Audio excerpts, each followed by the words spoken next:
Oi, Fábio, Fabinho, bem-vindo, meu amigo. Patrícia, saudade de ti, nossas risadas. Ó, a Andréia tá chegando aqui.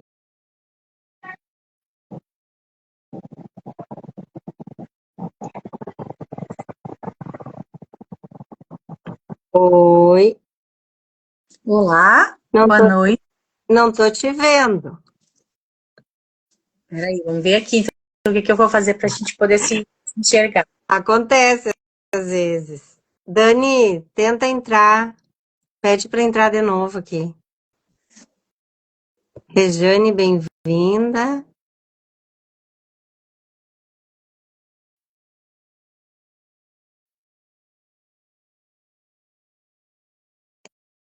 Essa bagunça do Instagram é comum. Dani, oi. Oi, Rô, tá me vendo? Tô te vendo e tá bom teu áudio. Tá, Tá, vamos esperar a Andrea. É a Andrea? Andréa. A gente chama ela de Cardona. Cardona. Vou chamar ela de Cardona. Vamos ver se ela consegue entrar. Vou tentar chamar ela. De repente, tu manda o convite, Rô. Sim,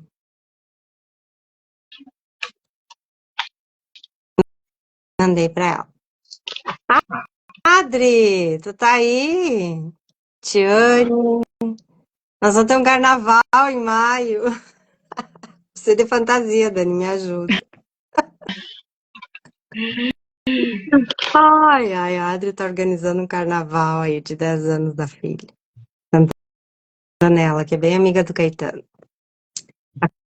Clara, bem-vinda. Olá, Ó, gente. Gabriel, bem-vinda.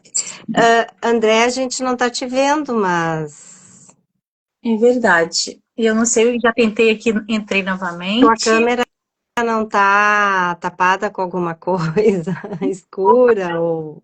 Dando pra te ouvir, só É, pra ver. mas não te... Agora sim. Ah, beleza. Agora a gente te enxergou. Gabriel chegou aqui também, bem-vindo.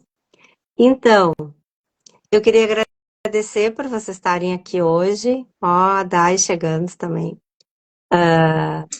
Principalmente a Dani, grande amiga aí de um café da tarde, um colo nas enchentes. A Cardona, André Cardona, que estou conhecendo agora, bem-vinda também. Obrigada, eu que E eu, agradeço. eu queria que vocês começassem se apresentando. E eu vou largar uma pergunta da caixinha, tá? O que é o atendimento educacional especializado? O AEE. Assim, algumas mães perguntando, ou seja, as mães atípicas, os pais, as famílias, em alguns momentos eles têm dúvida, né? Uhum. Então, acho que o melhor é a gente começando a esclarecer o que é o AEE. Cardona, Acho que eu te posso apre... responder. isso, te apresenta um pouquinho e aí responde. Sim, então eu sou a Andréa Cardona, mas todo mundo me chamou de Cardona e eu gosto muito. Eu sou professora da rede, né, na rede pública de Porto Alegre, municipal de Porto Alegre, e trabalho atualmente, há alguns anos já, como professora do EE. A minha formação inicial é pedagogia com habilitação em educação especial, depois eu, né, fui me especializando em AE, sou mestrando pela PUC em educação e por aí vai. Então, esse assunto, assim, é um assunto que mexe muito comigo, né? Porque trabalhar no EE é uma luta diária. O EE, o que que a gente pode traduzir assim, dizer bem, assim, de um modo bem leve e simples. O que que é o EE? É um serviço da educação especial. Esse serviço, ele visa implementar todos os fluxos para que o aluno seja incluído. Eu até fiz umas colinhas aqui que eu sabia que eu ia ficar nervosa para falar no início, mas depois eu vou me soltando, tá? Ele é um serviço que tem que estar presente tanto nas escolas públicas quanto nas privadas. Esse serviço ele é composto. pela professora do AEE, que geralmente é uma professora, geralmente não, né? Geralmente a gente pode dizer isso, porque no Brasil é muito diferente, né? A gente está falando da realidade do Rio Grande do Sul, que nós temos um professor especialista com graduação, com formação complementar na área da educação especial, mas a gente sabe que no Brasil, por aí afora, não é assim, né? Muitos professores nem têm a especialização e às vezes nem a graduação, né? Em alguns locais aqui do Brasil. E esse serviço, ele visa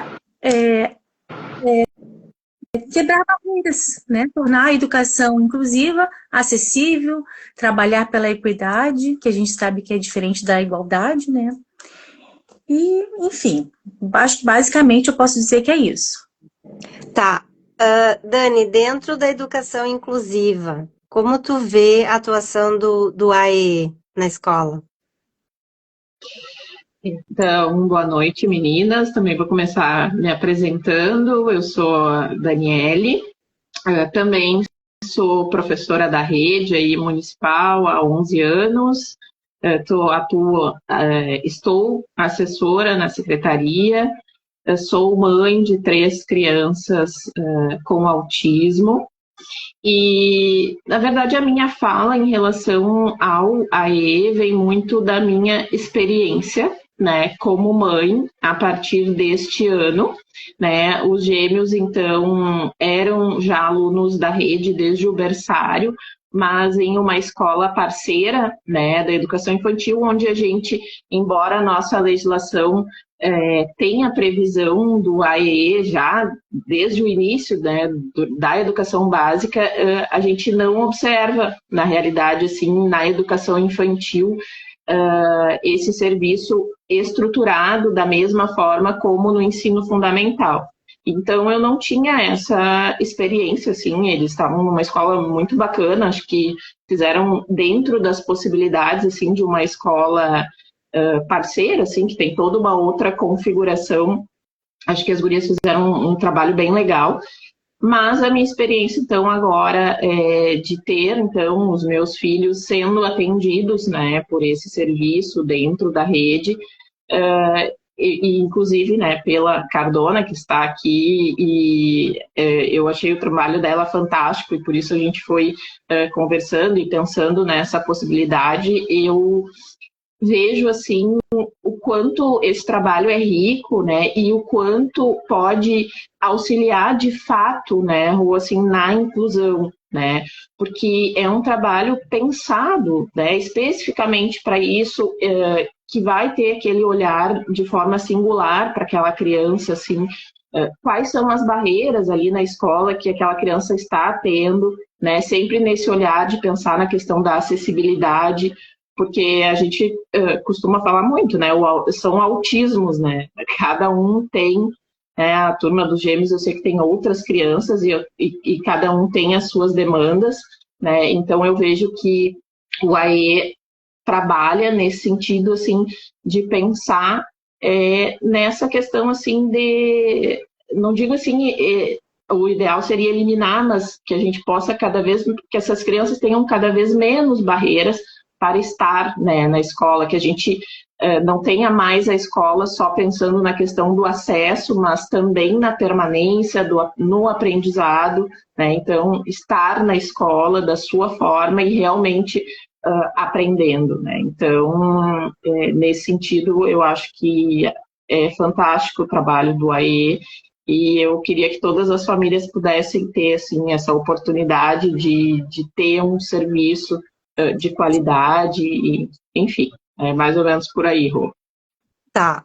Agora deixa eu me colocar no lugar de uma mãe que está chegando na escola e ouve pela primeira vez a sala AE, o atendimento, tá? Na prática, no dia a dia, o meu filho é autista, está numa escola regular, certo? Qual é a atividade que é desenvolvida? Como é que acontece na prática, dentro da sala AE ou do atendimento AE, enfim, a inclusão, né? A adaptação desses autismos, que é diversificado, e outras neurodivergências também. Bom, então, esse acolhimento acontece de diversas formas, né? Essa inclusão, na verdade, o AE, ele é um ponto ali de referência, né, para acolher tanto os alunos quanto famílias e professores. Na verdade, a gente acolhe todo mundo, é um espaço inclusivo. Então, digamos assim, você chegou lá na minha escola, né, e eu tenho esse espaço. Primeira coisa, uma reunião com a família, para explicar esse serviço. Então, eu vou dizer que ali vai ser a referência. O meu contato vai ser com essa família, eu tenho que ter esse contato bem aberto. Até eu costumo, né, eu não tenho reservas, eu costumo sempre dar o meu contato pessoal, porque às vezes é uma coisa muito rápida que essa família precisa, e eu tô ali para poder quebrar essas barreiras, né, e deixar mais, inclusive, eu passo recado para as outras professoras, para a direção, enfim. Acho que a Dani sabe bem como é que funciona isso. E eu vou explicar para essa família como é esse atendimento, né, como é esse atendimento. Esse aluno chega lá na escola, ele é matriculado numa turma, né, do AE, ele vai fazer uma avaliação, mesmo que ele tenha laudo, porque eu preciso fazer uma avaliação diagnóstica para saber de onde eu vou partir. Porque o trabalho do AE consiste em que eu vou fazer o meu plano, que a gente fala de plano do atendimento educacional especializado, para trabalhar habilidades que não são iguais às habilidades que o professor de sala de aula vai trabalhar. Eu vou trabalhar... O que eu vou trabalhar? No miudinho, assim, que eu digo, né? Isso. Eu vou precisar que esse aluno...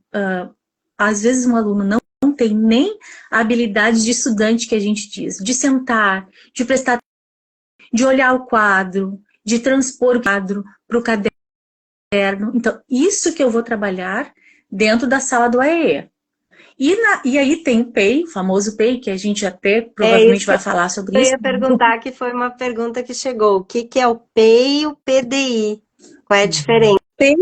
O PEI e o PDI são a mesma coisa. Só nomenclaturas diferentes. Tá. Em Porto Alegre, a gente usava muito o PDI. A partir de 2023, a gente começou a usar o PEI, porque o PEI é bem essa sigla, Plano Educacional Individualizado, ou Plano de Ensino. Ele é, assim, o Brasil usa, né? As regiões, assim, usam mais essa nomenclatura. Então, a gente passou a usar PEI. O PEI é um documento que é construído de forma colaborativa. O meu trabalho como professora do AE é organizar esse documento, mas todos os professores que trabalham com esse aluno, eles precisam escrever, fazer as adaptações necessárias, o que vai trabalhar. Assim, de uma forma bem prática. No primeiro por trimestre. No primeiro trimestre, o que eu vou trabalhar com esse aluno? Ele tem condições de trabalhar a mesma coisa que a turminha dele vai trabalhar? Ou não? A gente vai pensar em flexibilizações, que são algumas adaptações mais leves, ou aquelas adaptações mais substanciais. E aí, esse é o meu papel, de trabalhar, de pensar junto com esse professor, de entender como é esse contexto do aluno em sala de aula. Então, é essa a diferença. O PEI e PDI são a mesma coisa, construído de forma colaborativa, com esse professor do AE fazendo toda essa articulação e organizando esse documento, e a família também vai ver esse documento, vai concordar com esse documento, vai sugerir algo que eles queiram, ou vai... eu acho que meu filho não está preparado para isso ainda, e a gente senta e conversa. E o plano do AE eu faço sozinho, o professor do AE faz sozinho, porque é aquilo que ele já avaliou e viu que a criança precisa. Claro, né? A gente vai sempre perguntar para o professor referência, que é aquele professor que fica mais com o aluno, se é esse caminho mesmo. É bem isso. Acho que respondi, gente, ou precisa esclarecer um pouco? Ficou claro. Dani, deixa eu te perguntar uma coisa. Pensando na trajetória do Dudu, tá? Na escola, tu chegou a ter essa experiência com a AE junto com o Dudu? Ou tá tendo agora com gêmeos? Não, eu cheguei, Rô, cheguei sim a ter com o Dudu também, mas como o Dudu teve um diagnóstico mais tardio, então tudo foi assim, foi um caminho mais árduo, eu diria assim, Então, depois só do diagnóstico, aí chegou, a gente teve um contato ali com um professor até, que não é comum, e aí veio o período da pandemia. Então, assim, foi bem complicado, porque daí tinha esse acompanhamento, mas estava a função da pandemia, então, assim, aí passou essa questão, aí sim, aí nós começamos a ter com a prof, que é a atual dele, e não é da nossa rede, né, ele está na rede estadual, mas sim, também tem em relação a ele, nós temos esse acompanhamento, assim, né, fantástico, assim, da prof dele também. A gente tem bastante sorte dos dois lados. Gurias, antes de eu entrar na questão da interlocução com outras áreas, eu queria entender, assim, como é que vocês veem o AEE nas escolas particulares de Porto Alegre? Quer responder, Dani? Bom, assim, eu não tenho experiência do ponto de vista profissional, tá? Vou na rede privada, nenhuma. O meu primeiro emprego da vida foi na rede, e é na rede que eu tô até hoje. A minha experiência com escola privada foi da minha experiência particular de estudante, né, lá desde toda a minha caminhada numa escola privada, confessional, mas há 30 anos atrás não se falava nisso, né, então não tenho nenhuma referência dessa trajetória de estudante. Mas eu estou incluída, né, em muitos grupos, enfim, a gente, tu sabe, né, Rô também tá, e eu vejo, assim, com muita dificuldade, assim, as redes têm muita dificuldade em relação, assim, ao próprio AE, assim, ao serviço, ao que é o serviço, a qual é o papel, mas, na verdade, o que eu observo, assim, dessa experiência, assim, de contato com outras famílias, na verdade, a rede particular está eu vejo assim, na maioria, não, sem generalizações, tá, gurias, mas assim, eu noto que está um passo atrás ainda, que é na questão do acesso, né? Porque, enfim, assim, agora início de ano, os relatos nos grupos eram assim, de famílias que foram em 10, 15, 20 escolas, né? Então, a gente, na verdade, enquanto família típica, a gente acaba não tendo esse direito de buscar uma escola privada, porque quando se diz a questão do diagnóstico, as vagas desaparecem, né? Começa só pela questão, assim, né, gurias, de ter de levar a criança junto, né? Qual é o sentido disso, de ter de levar a criança junto? O que está por trás disso? Né? Eu tenho que olhar a criança para saber se tem vaga ou se não tem. Então, na minha percepção, assim, desse contexto de famílias que eu vejo histórias, que eu acompanho, eu acredito, né, que a rede particular ainda está nessa questão mais do acesso, assim, e que a gente está numa discussão já ainda com muitas dificuldades, mas um pouquinho além nesse sentido, assim, de que a gente garante o acesso e aí a gente, claro, tem que fazer interlocuções, tem que pensar assim nessa expansão do AEE, mas a questão do acesso, ela já está, pelo menos na nossa rede, eu vejo assim que mais superada, digamos assim. Não sei o que a Cardo pensa. Eu também não tenho experiência na rede privada como professora do AEE, mas tem colegas que trabalham, já trabalharam, e concordo contigo, Dani, perfeitamente. Ainda tem algumas escolas que têm resistência de ter um profissional, por mais que seja, né, legalmente obrigatório, né? Enfim. E outra coisa também que eu noto é um profissional para atender uma escola inteira com muitos alunos, sendo que na nossa rede nós temos uma turma de 25 alunos, né? Que é uma demanda, porque não são só 25 alunos, são 25 alunos, 80 professores, 25 famílias, não sei quantos profissionais, então é um trabalho grande que a gente precisa. Claro. E como que É árduo. E como que vai ter um profissional dentro de uma escola com muitos alunos, né? Muitos mesmo, mais de 500 alunos. E já ouvi também casos de escolas, né, que não têm esse profissional, mas que falam que trabalham com uma educação inclusiva para todos através do desenho universal para a aprendizagem. Né? E aí eu fico pensando, nossa, né, como que deve acontecer isso? Porque eu até queria conhecer, mas outra coisa, já vi relatos também de colegas que tem escolas que têm algumas filiais, assim, né? E esse profissional atua em todas. Já ouvi isso.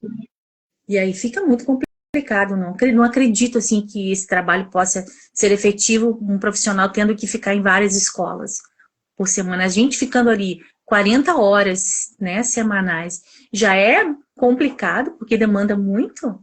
Imagina de outra forma, né? Cardona e Dani, o que eu fico pensando é que talvez em Porto Alegre a gente não tem dados, mas a gente pode talvez, pela experiência nossa de atuação, que a maioria das famílias atípicas ou dos autistas, eles devem estar na rede pública, né? Eles devem estar matriculados ou na rede municipal ou na rede estadual. Acredito que a maioria se concentra mais nesse ensino. Na particular, talvez tu não vai encontrar tantos, tu vai encontrar um ou dois numa turma, a outra não tem, e depois na outra tem mais um, e assim vai.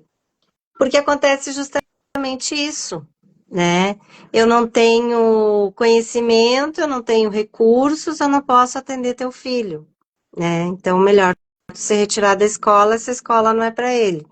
Ou nega a matrícula, né? Principalmente na rede particular, nega a matrícula, o que tudo isso é ilegal, né? Negar a matrícula, negar o acesso ao PEI, negar o acesso ao AE, enfim, né? Então, eu acredito que talvez a rede particular esteja um passo atrás em relação ao AEE do que acontece na rede pública em função disso, né? As crianças que estão lá, é uma ou outra que vai ter um diagnóstico, embora eu acho que todas deveriam ser vistas, né? Gurias, essa interlocução com outras áreas, tá? O AEE é a minha porta de entrada na escola. Sou mãe atípica, tenho um filho autista. Como é que se dá, por exemplo, a comunicação, e aí é uma pergunta minha, a partir do 5º ano do ensino fundamental, onde você começa a ter uma disciplina por professor, a partir do 6º. Como é que se constrói isso? Você está dizendo exatamente profissional da educação, né? Não chegamos ainda a profissionais da saúde, né? Isso, daqui a pouco nós vamos entrar. É complicado, é bem complicado, porque os professores que a gente chama que são professores de área, eles não têm essa formação inicial, né? De didática, da área da pedagogia mesmo. Então, eles são formados, e eu vejo assim muito, quando eles chegam na rede, eles estão assim, sabe aqueles profissionais que chegam novinhos, assim, eles querem trabalhar o que eles aprenderam na faculdade, o conteúdo. É conteúdo que eles pensam, e vem uma frustração, porque muitas vezes não vai ser o conteúdo propriamente dito, vai ser antes do conteúdo.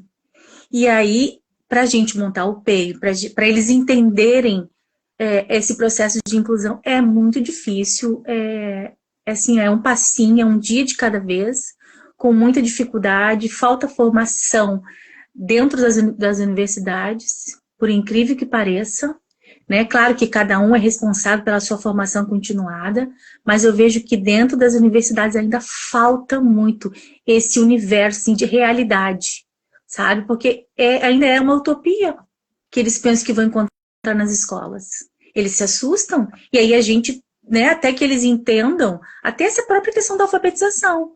Dentro de uma rede pública, como é que um professor vai trabalhar numa rede pública que não entende de alfabetização? Eles precisam entender. E aí isso é complicado. Acho que é um nó, assim. É um nó da nossa, dessa inclusão, assim, a partir do 5º ano. Porque a comunicação com os professores é bem mais complicada, mais travada. Então, E aí a gente precisa de apoio. então isso é uma realidade da escola particular e da escola pública. Sim, muito. Muito, né? Tá. Uhum. Dani, alguma coisa? Contribuir? Da Então, interlocução? eu queria ouvir da Cardô também da experiência dela em relação ao primeiro ciclo, assim, se pelas profissionais terem a questão da pedagogia, tu acha que é mais fácil? Como é que é a tua experiência, assim, nesse sentido, Cardô? Porque o ano passado, que foi quando eu transferi os gêmeos de escola, enfim, é claro que depende da prof e tal, mas eu já tive uma experiência muito positiva, assim. Então, eu queria te ouvir o que tu pensa, assim, se vai muito da pessoa. Eu também vejo, assim, acabo sempre tendo esse olhar por ter feito um mestrado na linha da gestão, mas eu tenho muito essa visão, assim, que muitas coisas passam pela gestão também, né, de como a gestão da escola observa essa questão, isso reflete também no trabalho ali das profs referências. Né? Sim, com certeza. A questão, assim, de trabalhar com as turmas de educação infantil e ensino fundamental 1, né, que vai até o 5º ano, assim, a gente conversa entre nós, professores do AE, que é mais fácil, pela formação desses professores, né, porque eles estudam desenvolvimento infantil, eles já ficam mais tempo com o aluno dentro de sala de aula, muito diferente dos outros professores de área que entram para dar um período, 2 períodos, e aí você volta talvez na outra semana. Então é assim, bem distante, né? Ele tem, muitas vezes, eu não estou defendendo, nem sendo a favor, sabe? Eu estou falando bem a realidade. Muitas vezes esse professor de área, principalmente português e matemática, ele tem 400 alunos. Uhum. Não dá conta, sendo que um professor, né, até o 5º ano, ele vai ter ou uma turma se ele trabalhar numa escola integral, ou 2 turmas. Então, ou 25 alunos, 30 alunos, ou no máximo 60 alunos. É muito diferente, né? E ainda considerando a formação dele. Que estudar desenvolvimento infantil é fundamental. E não tem. Gente, eu tenho estudado, estudado sobre essa questão do que compõe o currículo da pedagogia em todo o Brasil. Uhum. Não tem pedagogia o que a gente precisaria, quanto mais nessas formações de área, né, de licenciaturas. Eles têm uma disciplina de Libras, uma disciplina de Libras, uma de inclusão, que eu não sei nem o que se fala, mas é isso. Pode falar. E como que dá, isso também é uma pergunta que chegou, a comunicação da escola, através do AE, acredito, com os profissionais da saúde, né? Como é que isso acontece para tentar acolher, adaptar essa criança no contexto escolar, não deixando de lado os diagnósticos, porque de alguma forma eles vêm para tentar entender esse universo infantil dessa criança nessa condição. Até vale ressaltar que o laudo, né, o diagnóstico, não é obrigatório para a criança. Isso é importante.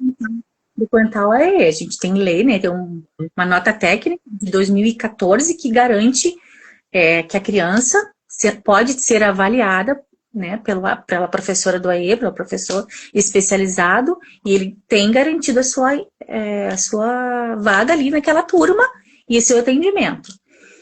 Mas, assim, a interlocução com a saúde também é um desafio, porque a gente tem, dentro da escola pública ou privada, a gente tem a área da saúde, né, pública, via SUS, que é complicado, porque eles também estão sobrecarregados, é uma demanda incrível, que a gente sabe que não vai dar conta de suprir todo mundo. Então, a gente tem ali profissionais de postos de saúde, do ESCA, enfim, tantos profissionais. O que a gente tem? Muita parceria aí entra a parte do SOI, né? Serviço de Orientação Educacional da escola, porque sem o SOI a gente não consegue. Agora, no nosso caso também, bem específico de Porto Alegre, a gente tem o apoio, né, dos assistentes sociais da empresa parceirizada, que é a ABS, que tem nos ajudado, tipo assim, tem nos ajudado bastante até, eu diria, porque elas têm conhecimento desse fluxo, então a gente vai mais rápido. Mas ainda, sabe, ainda falta algo para a gente, mas não depende nem da escola e nem deles, né? No caso desses profissionais, depende da quantidade de vaga que tem para uma criança ser atendida por um neurologista, por um fonoaudiólogo, que eles esperam anos.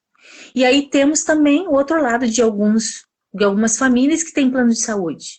Aí é um pouco mais fácil, vai depender da clínica onde essa família, né, escolheu para fazer o tratamento dos seus filhos. Tem clínicas que são ótimas, são super acessíveis, vão nas escolas, falam com a gente em todo momento, mas tem clínicas que não aparecem na escola. Não, a gente não tem acesso, é incrível. Não nos respondem. Então, é assim que funciona.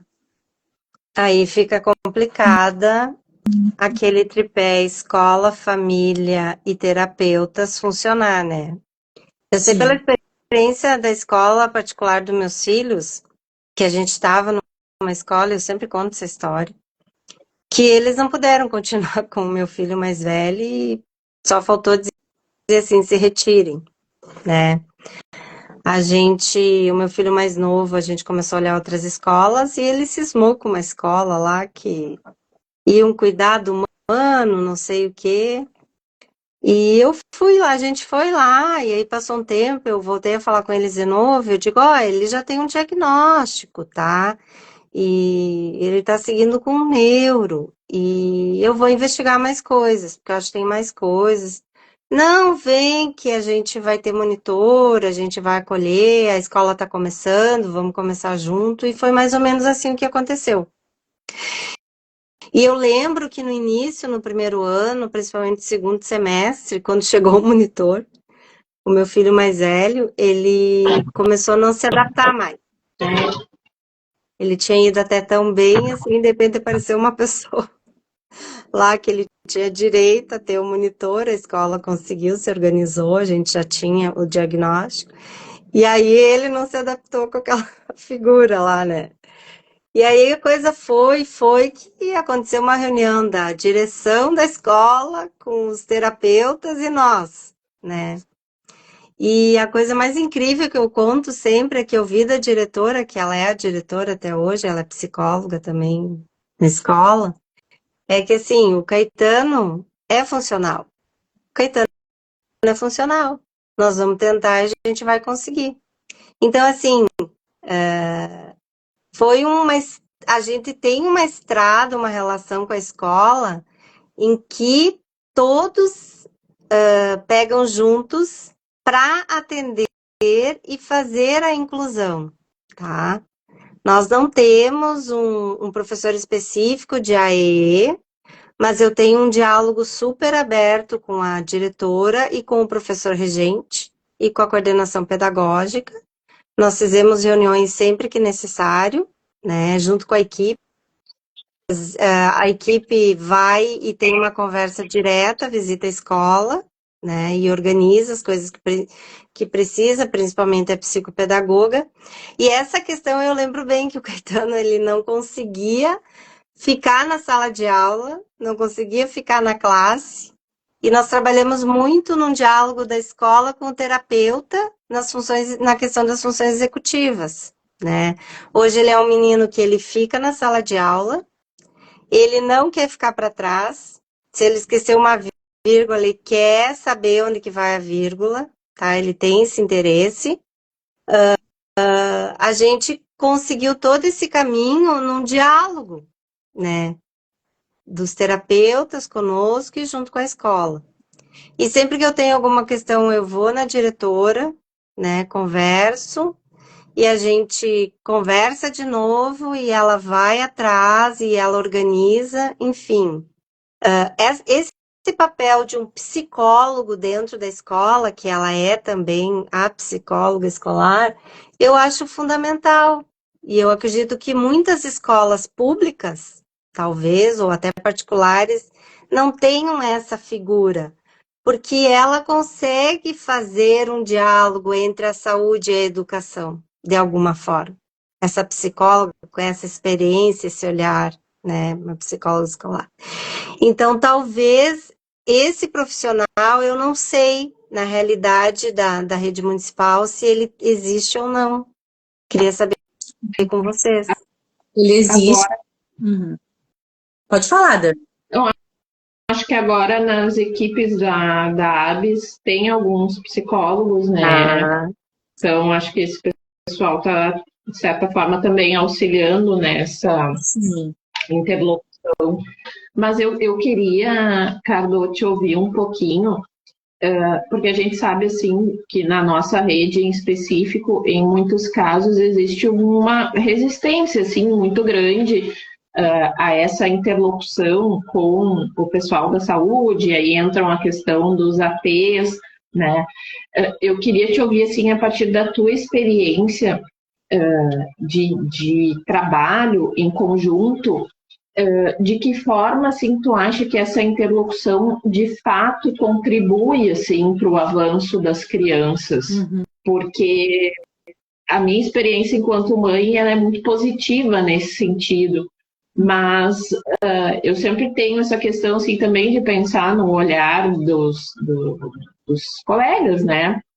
Até outro dia estava numa função no grupo que uma diretora não estava querendo, uma mãe lá, enfim, tinha a questão do AT e ela não queria, daí eu fiquei sem entender mais ou menos por que não estava aceitando, né? Porque a gente sabe que a orientação é de ter o acesso. E aí, enfim, depois ela explicou que na sala, então, já tinha a prof, mais a auxiliar, mais a agente e mais 2 crianças com AT. Então, pelo que eu entendi, seria o 6º adulto dentro da sala.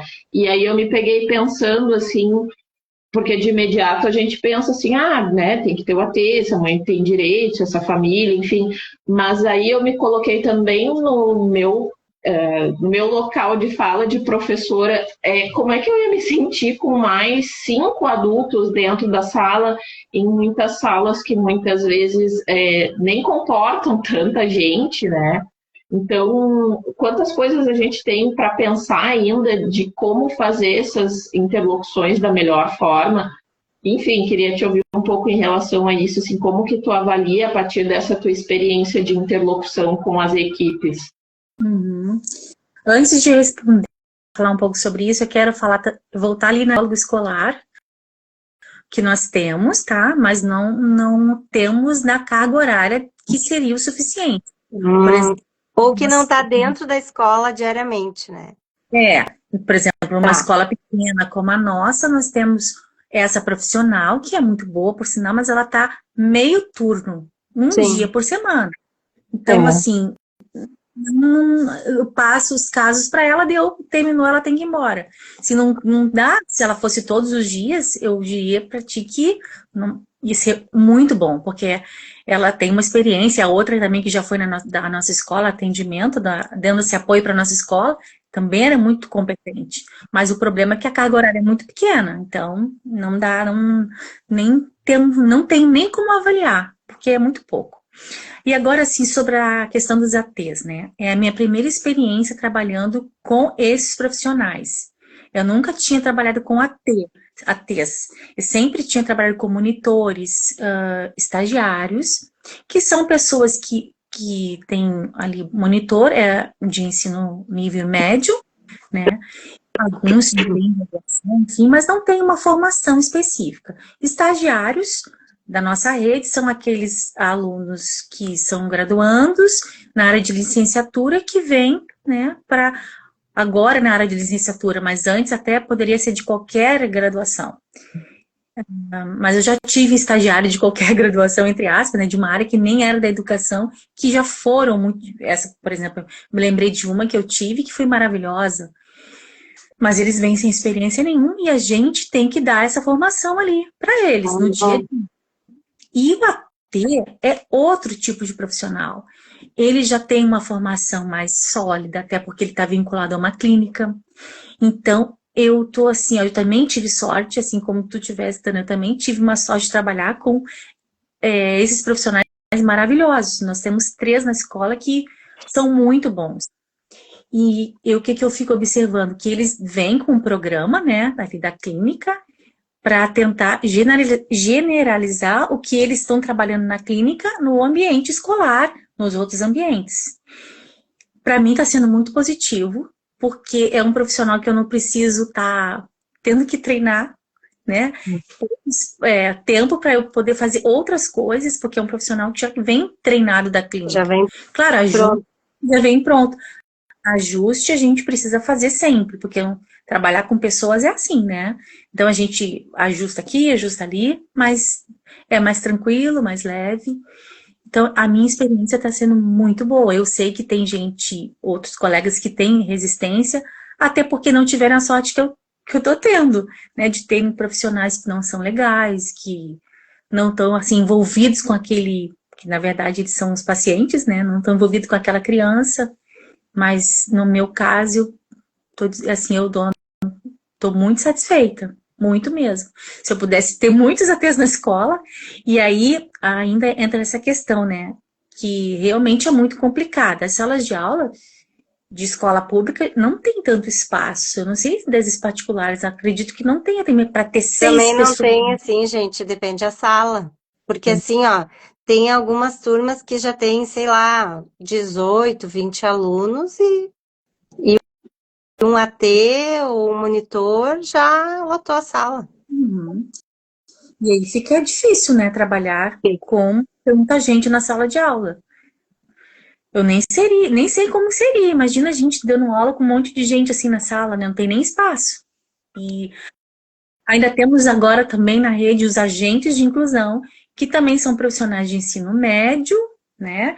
Mas que têm, assim, uma formação a mais, porque a empresa faz essa formação com eles. Então, a gente tem, assim, de mais especializados são os APs. Mas deixa eu entender, o agente de inclusão, qual é o papel dele dentro da escola pública? Dentro da sala de aula, qual é o papel dele e qual é o do AT, qual é do monitor, auxiliar, enfim, o que diferencia um do outro? Bom, na verdade, nós, no grande, assim, na grande questão, todo mundo está ali pela inclusão. Somos a equipe de apoio à inclusão. Os agentes de inclusão que nós temos agora, estagiários e monitores, nós não temos mais nas escolas de ensino fundamental. Mas esses estagiários e esses agentes de inclusão, eles fazem se propõem a fazer o mesmo trabalho, só que não tão especializados. Eles também acompanham o aluno de perto, eles também desenvolvem o trabalho pedagógico, se o aluno tem dificuldade, se ele precisa de um apoio individualizado, ele também faz isso. O estagiário não faz a parte da higienização, se a criança precisa de troca de fralda, Sim. ele não faz isso, mas a agente de inclusão faz, o monitor também. E o AT, no caso, assim, dos teus filhos, né, Dalina, não precisam disso, mas nós temos ali outro AT, que ele também não faz essa questão da higiene, é um acordo com a clínica. Então, quem faz essa questão, essa parte da higiene, é a agente de inclusão, mas ele fica ali junto, né, para colaborar, até para a questão, assim, porque às vezes é difícil, né, complicado, da criança não deixar outra pessoa trocar, dar a comida, sim, a alimentação, ele pode fazer isso.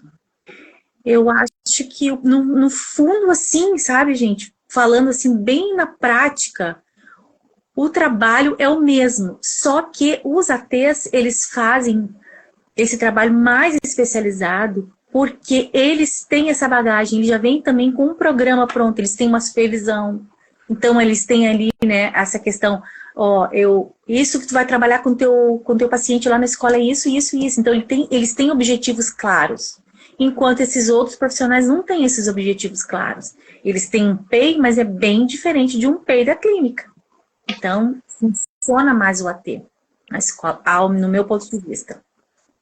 Sim. E essa questão, assim, né, meninas, como eu observo, assim, diariamente nos grupos de dúvida, assim, das famílias, né, todo dia chega alguma família, negaram o monitor, a escola está negando um AT, então, assim, existe uma confusão muito grande, assim, em relação a esses profissionais, a formação, qual é a formação que tem que ter, e a legislação ela é bem omissa nesse sentido, né? Fala do direito ao profissional, mas em nenhum momento a legislação diz que tem que ser graduado em pedagogia ou tem que ser, enfim, então isso acaba dando uma margem assim para as mais variadas interpretações, né, Cardo?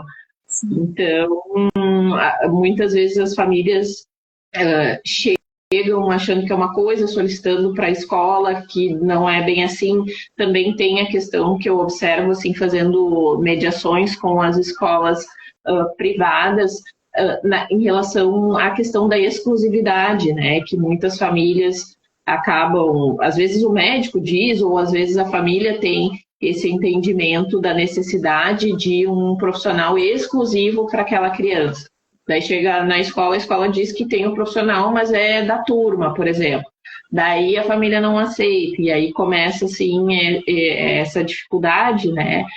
Enfim, acaba, assim, que a gente, enquanto família, eu me coloco nisso muitas vezes, a gente está tão cansado, assim, de tantas demandas, que às vezes a pessoa se fala um não e aquilo para a gente toma uma outra proporção. Mas, enfim, eu que acabo sendo educação, eu tenho uma percepção, muitas ela fala e que está, de certa forma, correto, e do quanto também a gente precisa valorizar o trabalho da escola que está ali para ajudar, que está ali para trabalhar. Né? Até ainda na outra semana, assim, estava conversando com a Cardona, ela estava me passando umas questões das crianças e tal, e aí ela disse assim, não, tá tudo resolvido, mas eu só queria te passar e tal. Eu acho isso, assim, de uma empatia com a gente, assim, porque, sabe, assim, de dar tranquilidade para a gente, bom, e eu até comentei, né, disse assim, não, eu confio na tua condução, então é tão bom quando a gente pode confiar em quem está conduzindo as coisas, assim, né, mas a gente sabe que não é a realidade da maioria, né, das escolas, que às vezes não tem esse profissional, ou que não tem uma outra pessoa referência que nem tu tem, né, Rô? Enfim, mas são muitas dúvidas que às vezes acabam deixando as relações entre as famílias e as escolas mais difíceis. Por exemplo, ali na escola particular dos meninos, o Caetano tem uma monitora, mas desde o início eu pedi que fosse a monitora e que ela fosse volante. Por quê? Porque eu quero que o meu filho tenha autonomia. E porque eu acredito que é possível. Mas isso foi uma opção nossa família, entendeu? Claro que essa monitora está sempre mais envolvida com ele do que com a própria turma, mas ela circula, ele tem um AT uma vez na semana. Uma vez na semana, na quarta-feira. E o Caio, que é o meu segundo filho, teve o diagnóstico, mas ele, a primeira coisa, quando a gente contou para ele que ele tinha autismo e altas habilidades e tal, ele disse para mim assim, eu não quero AT nem monitor. Ele estava no segundo ano, eu acho. Início. Eu não quero AT, eu não quero ninguém na minha cola. Uma coisa assim. Ele verbalizou que não queria, né? E a gente validou. Mas assim, numa observação, como é que ele ia seguir a trajetória dele, se ia ter algum momento em que fosse necessário. E esse ano eu falei de novo, tá? E aí, vamos, quem sabe, ter um AT contigo num dia da semana, no terceiro ano? Não, ele não quer. Ele consegue se organizar nas questões da aprendizagem. Ao contrário do meu outro filho, que precisa de um apoio. né? Mas o meu filho mais velho vai lá e socializa. O meu mais novo fica mais na dele e tem mais dificuldade. É o contrário. Os dois são opostos, assim. Então, temos autismos, né? E aí eu ouço vocês, a gente ficar falando hoje, em 2025, sobre acompanhante terapêutico, monitor, professor especializado, e eu fico... E me volta a memória da minha escola. Sabe? Eu descobri meu diagnóstico agora, aos 45. E eu fico pensando, gente, como é que eu cheguei até aqui? Aí eu disse esses dias para uma amiga, eu disse assim, eu via como é que os outros faziam e eu fazia igual. Mas eu acho que nunca fui eu, sabe? E eu lia muito livro. Comia os livros. Lia muito, porque os livros, para mim, eram os meus melhores amigos. Sempre tinha uma resposta em algum livro, sabe? Então, eu acho que eu cheguei aqui assim. Mas é muito difícil olhar para trás. E saber que lá atrás eu poderia ter tido esse suporte, poderia ter sido diferente, né? E não foi. E que graças a Deus eu estou conseguindo proporcionar isso para os meus filhos, a Dani também para os dela, a Cardona acolhendo as famílias lá na escola pública, municipal, enfim, que de alguma forma a gente tenta fazer inclusão, né? A gente tenta, a gente sabe que de fato não é fácil, é um caminho árduo, né? E gurias, hoje é o Dia Mundial da Conscientização do Autismo. A gente está chegando no final da nossa live, eu queria que cada uma deixasse um recado. Cardona. Um recado para os autistas, para as famílias atípicas? Para quem tu quiser. Eu vou deixar então um recado para os meus colegas que trabalham com os autistas. Eu sei, assim, que não é fácil, sabe? Não é fácil essa luta diária, porque até falei para Dani, né, que eu mandei fazer uma camiseta para o domingo agora, para ali para a gente, na caminhada, na redenção, lute como uma professora do AE. Porque é assim que eu me sinto, lutando também, todos os dias pela inclusão. E eu sei que não é fácil, mas eu sempre digo assim, ó, não tem como mudar por fora. Essa mudança tem que começar dentro da gente, sabe? Assim, resgatar essa humanidade. Porque na faculdade, a gente não é formado para trabalhar com esse ou aquele. A gente é formado para trabalhar com gente. Então, gente é de todo tipo. Então, eu tenho que entender, nem é aceitar, porque isso não é aceitar, gente, é pessoas. São pessoas e eu preciso conviver com elas, entendendo que cada um é diferente. Então, é isso que eu queria deixar, assim, para os meus colegas, que a luta não é fácil, mas que, para além dessa questão de formação acadêmica, que eles pudessem resgatar algo, assim, de dentro, sabe? Porque começa de dentro, essa humanidade, assim, essa empatia. Porque aí já é meio caminho andado. É isso que eu queria deixar. Obrigada. Dani? Bom, hoje foi um dia, assim, que para mim foi... Eu fiquei bem reflexiva, assim, porque a gente já liga a TV cedo e foi, não sei se vocês acompanharam, mas foi o dia inteiro, assim, de muitas reportagens, né? Profissionais, mães sem monitor, enfim, aquela situação toda. Então, isso mexeu muito comigo, porque a gente fica muito nisso, né, do dia 2, agora domingo vai ter um movimento grande também.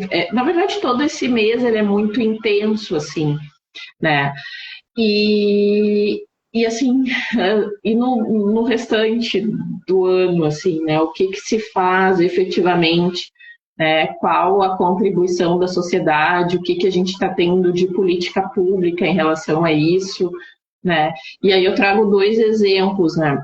Eu tive que levar o Francisco cedo comigo lá no IAPI por uma questão de trabalho, e a médica que nos atendeu, ela foi muito acolhedor, assim, porque para a gente tudo é mais complexo, né? Assim, ir no IAPI para ele é tomar vacina, então eu já tenho que fazer um movimento de dizer que ele não vai tomar vacina, ele só vai acompanhar a mamãe, então começa toda essa função.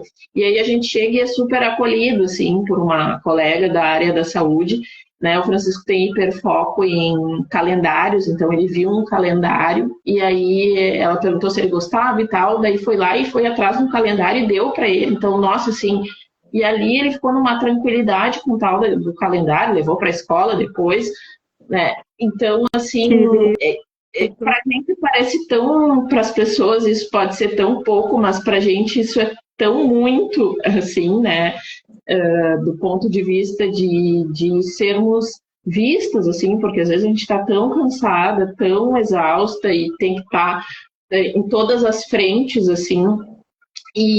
Mas aí, depois que aconteceu isso, o plano, né, de saúde do meu afiliado mandou dizendo que ele ia ter que trocar de AT, uma AT que o acompanha desde os 2 anos de idade, agora ele dia 15 vai fazer 6, e vai ter que trocar de AT porque o plano resolveu, por uma questão de redução de custos ali, eles sempre não se preocupam muito com as pessoas e sim com os custos, e a demanda que isso vai gerar, assim, né, para a Camila e para a família, né, que vão ter que correr atrás, talvez consigam resolver, talvez não. Então, justo no dia de hoje, assim, a gente estava comentando, é o presente do dia do autismo. E, na verdade, esses presentes, eles são diários para a gente, assim, né, de demandas e mais demandas. Então, o que eu queria deixar de recado é, assim, que toda a maternidade tem as suas demandas, assim, mas que as pessoas pudessem ter um pouco mais de empatia com a gente, assim, porque às vezes as bombas, elas vêm de todos os lados, né? Famílias que, não é o nosso caso, graças a Deus, que não tem, mas a gente tem uma rede de apoio, o quanto isso faz diferença, né? Então, que às vezes, assim, uma pequena atitude, assim, pra gente pode ser, uma coisa fantástica, né? E eu, graças a Deus, assim, tô tendo essa oportunidade de ter essa pessoa tão acolhedora como a Cardona, assim, que, enfim, né, não é à toa que os gêmeos amam ela. E a gente também. Cardona, eu quero voltar a ser estudante, eu vou me matricular lá na tua escola. Obrigada. Acho que tem uma parte minha que não viveu isso direito, sabe? Eu queria agradecer vocês aqui por esse bate-papo super legal, com essa troca enriquecedora. E espero que nós possamos voltar para uma nova live juntas, tá? Para falar mais sobre educação, sobre inclusão, né? Sobre saúde, sobre acesso, dificuldade das famílias atípicas, enfim. Toda essa trajetória, essa história que a gente vê todos os dias na mídia, né? Todos os dias na mídia, de alguma forma. Tá bom? Então, um bom resto de semana aí para todo mundo. Tá bom, obrigada, gente. Um beijo para vocês. Um beijo. Tchau, tchau. Tchau.